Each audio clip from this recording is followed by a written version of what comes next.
بسم اللہ الرحمن الرحیم۔ کل ہم نے گوجرانوالا کے قبائل، گوجرانوالا کے قبیلے، ذاتیں اور بڑے بڑے خاندانوں کے بارے میں صرف دو ذاتوں کے بارے میں بتایا تھا، ایک دھوتھڑ تھے اور دوسرا سیکھو۔ آج ہم آپ کو بتائیں گے چیمہ اور چٹھا۔ چیمہ وزیر آباد کے جنوب مشرق میں چیمہ قبیلہ کے 112 گاؤں ہیں۔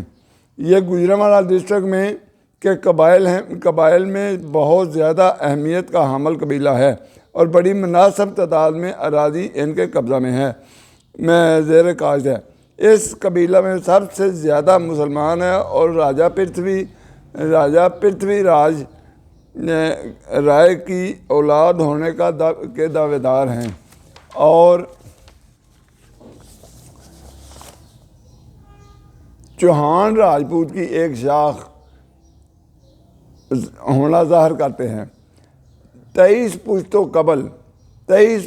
قبل ایک طاقتور مور سے اعلیٰ چیمہ، اس کا نام ہی چیمہ تھا، چیمہ دہلی سے آیا اور دریائے بیاس کے کنارے آباد ہو گیا اور وہاں اس نے چیمہ نام کا گاؤں آباد کیا۔ کنارے امرتسر ڈسٹرکٹ میں ایک گاؤں کی بنیاد قائم کی، گاؤں اسی کے نام سے مشہور ہوا۔ اس قبیلہ کی کوئی ذیلی تقسیم نہیں ہے۔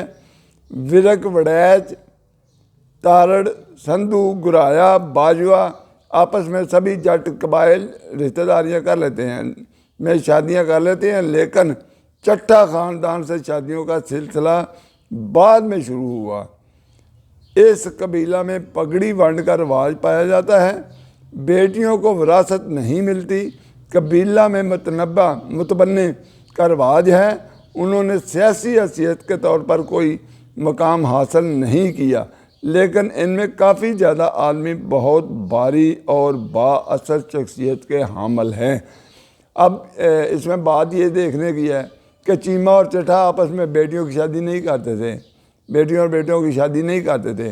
اس کی وجہ کیا تھی؟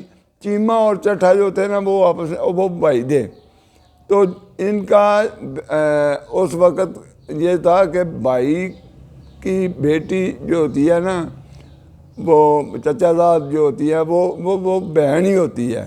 ہم دو قبیلے، ہم دونوں ان کو بہنیں سمجھتے تھے اور ان سے وہ شادیاں نہیں کرتے تھے۔ آج بھی سکھوں میں یہ رواج مشرقی پاکستان میں موجود ہے، لیکن اپنا مغربی پنجاب میں یہ رواج اب ختم ہو چکا ہے۔ اب تو چیموں میں کر رہے ہیں، چٹھوں میں کر رہے ہیں۔ تو دوسرا میں چٹھا قبیلہ کے بارے میں کچھ عرض کرتا ہوں۔ چٹھا قبیلہ کے رام نگر کے جانب جنوب 81 گاؤں ہیں۔ یہ ایک طاقتور قبیلہ ہے، چوہان راجپوت ہونے کا دعویٰ کرتے ہیں اور راجہ پرتھوی رائے کی اولاد ہونے کے بھی دعوے دار ہیں، جس کا پوتا چٹھا تھا، جس سے انہوں نے اپنے قبیلہ کا نام چٹھا رکھ دیا۔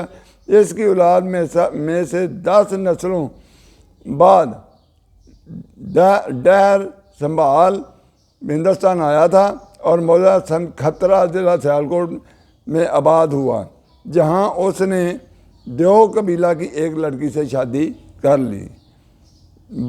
تب وہ موضع جار کوٹلی چلا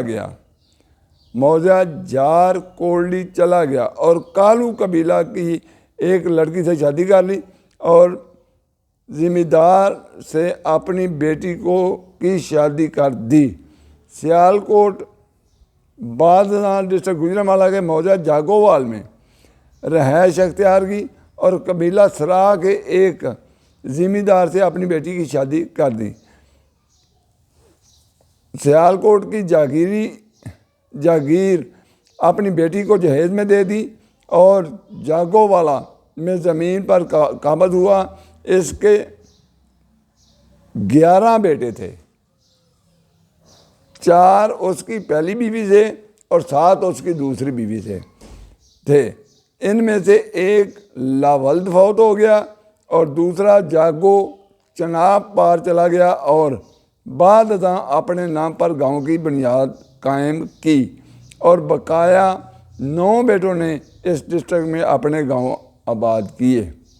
اس طرح سے خاندان کا تیزی سے اضافہ ہوا اور ان کی اولاد میں اب 81 گاؤں کے مالکان ہیں۔ قبیلہ بڑی تعداد میں مسلمانوں پر مشتمل ہے، ان میں ذیلی تقسیم کوئی نہیں، تمام دوسرے قبائل ان میں خوشی سے شادیاں کرتے ہیں۔ مسلمان قبیلہ آپس میں بھی قریبی رشتہ داریوں میں شادیاں کرتے ہیں، لیکن ہندوؤں میں ایسا نہیں ہے۔ پگڑی ونڈ کی رسم پائی جاتی ہے۔ اس قبیلہ میں بڑی امتیازی حیثیت کا فرد بہادر اور قابل اعتماد سپاہی جس نے جنرل نکلس کے اس قبیلہ میں بڑی امتیازی حیثیت کا فرد بہادر اور قابل اعتماد سپاہی جس نے جنرل نکلس کے تحت جنگ لڑی، آمدہ نگر کا ذیل دار محمد خان تھا، بعد ازاں قتل ہوا۔ آج کے لیے اتنا ہی۔ اس ویڈیو کو شروع سے لے کر آخر تک سنیں اور اسے سبسکرائب کریں، اسے شیئر کریں، اسے لائک کریں۔ اللہ حافظ۔